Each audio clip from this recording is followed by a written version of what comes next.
Hello guys, मैं तुम सबके लिए लेके आ चुका हूँ वन पीस का एपिसोड नंबर 111 और 112। मुझे पता है कि काफ़ी ज़्यादा लेट हो चुका है, लगभग 2 हफ्ते। लेकिन गाइस, मैं थोड़ा सा फंसा हुआ था कुछ काम वाम में, तो इस वजह से नहीं हो पाया, और मेरी प्रेजेंटेशन वगैरह चल रही थी, तो इस वजह से नहीं हो पाया। लेकिन अब से दोबारा ट्रैक पे आ चुके हैं, तो अब ज़्यादा देरी ना करते हुए स्टार्ट करते हैं। Let's get started. तो एपिसोड की शुरुआत हमें हमें देखने के लिए क्या मिलता है, जो बुड्ढा होता है कोजा का बाप, वो वहाँ पर पानी ढूंढ लेता है और उसे ज़्यादा खुशी हो रही होती है। और दूसरी साइड हमें क्या देखने के लिए मिलता है कि क्रोकोडाइल ने लूफी के पेट में अपना हुक घुसेड़ रखा होता है। लेकिन हमें क्या देखने को मिलता है, लूफी फिर भी रिएक्ट कर रहा होता है, तो वो परेशान हो जाता है और वो उसको फेंक देता है। और हम लोगों को क्या देखने को मिलता है, वो उसी रेत के गड्ढे में उसको फेंक देता है जिसके अंदर उसको पहले उसको डाला था, जिसके अंदर लूफी को उसने गाड़ने की कोशिश की थी। फिर हम लोगों को देखने के लिए क्या मिलता है कि जो बुड्ढा है वो उस तूफान से लड़ने के लिए तैयार हो जाता है, क्योंकि तूफान उसी की तरफ बढ़ रहा होता है धीरे धीरे करके। फिर सीन चेंज होता है और हमें क्या देखने के लिए मिलता है कि वो स्क्रैप के ऊपर बैठ के हमारा क्रू अभी भी जा ही रहा होता है, और सब लोग चिंता कर रहे होते हैं लूफी के बारे में कि लूफी है क्या कर रहा होगा, लूफी के साथ क्या हो रहा होगा, लूफी जीत पाएगा कि नहीं जीत पाएगा, क्योंकि सामने seven Lord of the war मतलब बंदा है। तो इतने में जो सांजी है वो बोलता है तुम लोग बहुत ज़्यादा चिंता कर रहे हो, कि तुम लोग टेंशन मत लो, लूफी हमारा लीडर है और कैप्टन है, वो बहुत ईजिली इन सब चीज़ों को संभाल सकता है, तुम लोग ऐसा कर रहे हो। तो इतने में ही जो जोरो है वो बोलता है कि तुझे समझ नहीं है बेवकूफ़ कि वो किससे लड़ रहा है। तो इतने में ही सांची और वो दोनों लड़ने लगते हैं, तो इतने में नामी आती है उनको शांत करा देती है। और हम लोग को देखने के लिए मिलता है इतने में जो बीबी है वो बताती है कि हमें जल्दी से जल्दी अलुबाना पहुंचना होगा, वरना बहुत कुछ हो सकता है वहाँ पर और बहुत तगड़ी लड़ाई हो सकती है। तो फिर सीन चेंज होता है, हमें देखने के लिए क्या मिलता है, जो स्मोकर होता है और उसके साथ में जो लड़की होती है वो लोग होते हैं वहाँ बैठे हुए, और जो वो दोनों होते हैं वो बात कर रहे होते हैं। तो स्मोकर आप कहाँ जा रहे हैं, तो वो बोलते हैं कि जहाँ से मैं आया था वहीं मैं जा रहा हूँ। और फिर उसको वो बाय करके चला जाता है। तभी एक नेवी का बंदा उसके पास आता है और लड़की से पूछता है कि अब हमें क्या करना है। तो वो बोलता है कि हम लोगों को कुछ नहीं करना, हम लोगों को लूफी के पीछे जाना है, और जहाँ पर फाइट होने वाली है मतलब रॉयल पैलेस और रेबल आर्मी के बीच में, तो वहाँ पर हमें पहुँचना है जल्द से जल्द। फिर सीन चेंज होता है और हमें देखने के लिए क्या मिलता है कि हमारा जो क्रू है वो अभी भी जा ही रहा होता है, लेकिन उन्हें देखने के लिए क्या मिलता है कि बीच में एक रिवर है जिसको ये केकड़ा पार नहीं कर सकता, क्योंकि ये डेजर्ट कैब है, ये पानी पर नहीं चल सकता, ये केवल रेगिस्तान में चल सकता है। लेकिन हमें क्या देखने के लिए मिलता है, कभी जो चॉपर है वो उसको एक आइडिया बताती है नामी को कि वो उसको डांसर गर्ल बहुत ज़्यादा पसंद है, और जैसे ही वो जो नामी अपने कपड़े चेंज करती है और डांसर वाले बनती है, तो भाई हमारे केकड़े में जान आ जाती है और वो पानी के ऊपर भी दौड़ना स्टार्ट कर देता है। और हमें क्या देखने को मिलता है, हाँ वो आधा रास्ता तो लगभग बहुत तेजी से दौड़ता चला जाता है, लेकिन धीरे धीरे करके वो डूबता चला जाता है और डूब जाते हैं लोग। तो इतने में जो भाई वो है ऊसा, वो इतनी गाली बकता है, इतनी गाली बकता है क्योंकि ऐसे ऐसे कर रहा वो फलाना ठिकाना। तो फिर वो लोग धीरे धीरे करके आगे बढ़ जाते हैं।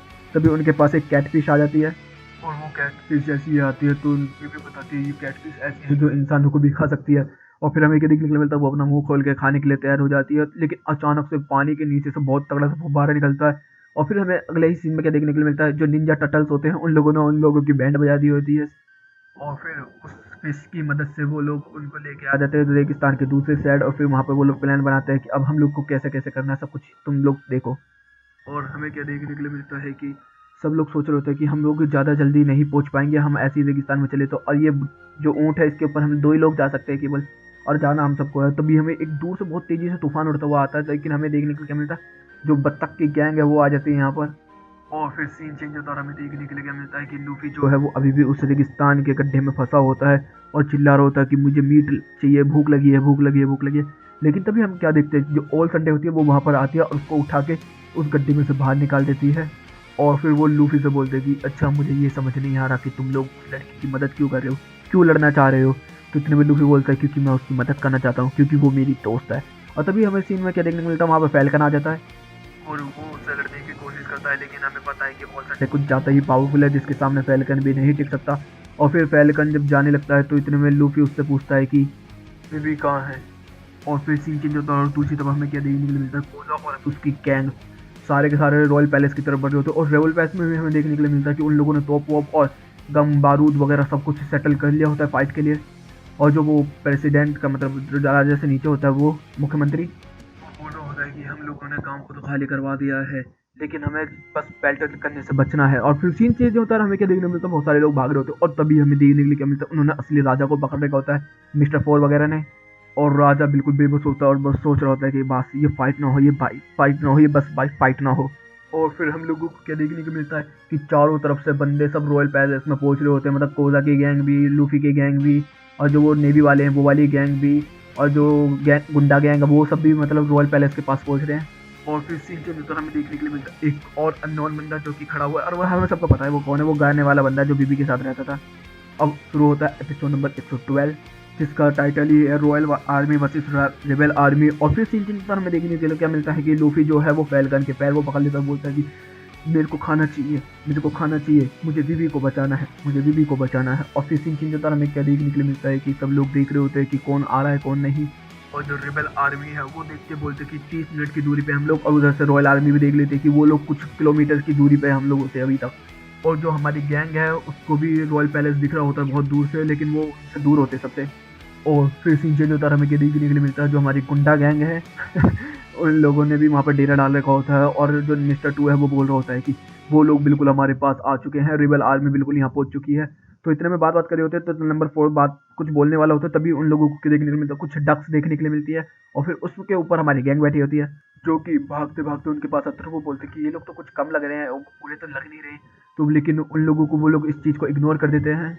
और हम लोगों को क्या देखने को मिलता है, जो हमारी गैंग है वो भागते भागते उनकी तरफ आती है, और वहाँ से रास्ते काट लेती है। कोई लेफ्ट में चला जाता है, कोई राइट में चला जाता है, कोई पीछे चला जाता है, कोई आगे आ जाता है, जिसकी वजह से जो ये गुंडा गैंग के जितने भी बंदे हैं सब बट जाते हैं, और ये भी हमारी गैंग के पीछे पीछे भागने लगते हैं। और जो कुछ दो बंदे बचे होते वो सीधा के सीधा रॉयल पैलेस के अंदर घुस जाते हैं, मतलब जो सिटी है उसके अंदर घुस जाते हैं। लेकिन हमें देखने के लिए क्या मिलता है, नंबर 2 वहाँ पर आकर उनको रोक लेता है। लेकिन हमें क्या देखने के लिए मिलता है कि वहाँ पर कौन होता है, उन सबको हमारे ग्रुप ने बेवकूफ़ बनाया था, क्योंकि उन लोगों ने मुंह ढक लिया था, तो किसी को नहीं पता कि बीबी कौन सी है। तो वो लोग तो उनके पीछे जाने लगे। तो हमें देखने को मिलता है कहीं पर ऊषा निकलता है, कहीं पर जोरो निकलता है, कहीं पर नामी निकलती है, कहीं चौपर, कभी सांजी, और जो बीबी है वो पीछे छुप के रहती है। और हमें क्या देखने के लिए मिलता है, बीबी सीधा सीधा रॉयल पैलेस की तरफ बढ़ना स्टार्ट कर देती है। लेकिन हमें क्या देखने के लिए मिलता है कि वो पैलेस के अंदर ना घुस के पैलेस के बाहर ही खड़ी हो जाती है, मतलब रेबल आर्मी को रोकने के लिए। और हम लोगों को क्या देखने को मिलता है कि कैनन बिल्कुल तैयार हो रखी होती है कि जैसे ही वो लोग अगर अंदर घुसे तो उनके ऊपर हमला किया जाएगा, अगर वो बाहर रुक गए तो नहीं किया जाएगा। और हमें क्या देखने को मिलता है कि जो कोजा है वो अपनी आर्मी को बोलता है कि घुस चलो, और वो घुसते घुसते सीधे सीधे बढ़ रहे होते हैं। और यहाँ पर वो भी चिल्ला रही होती है कि रुको रुको रुको, मेरी बात सुनो, मेरी बात सुनो।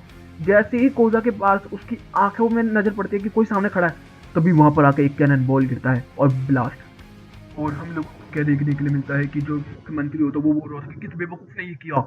तभी हमें एक बंदा देखने के लिए बोलता बोलता मेरा हाथ फिसल गया, और हमें उसके टैटू देखने के लिए मिलता है कि वो भी उस गुंडा गैंग से मिला हुआ है।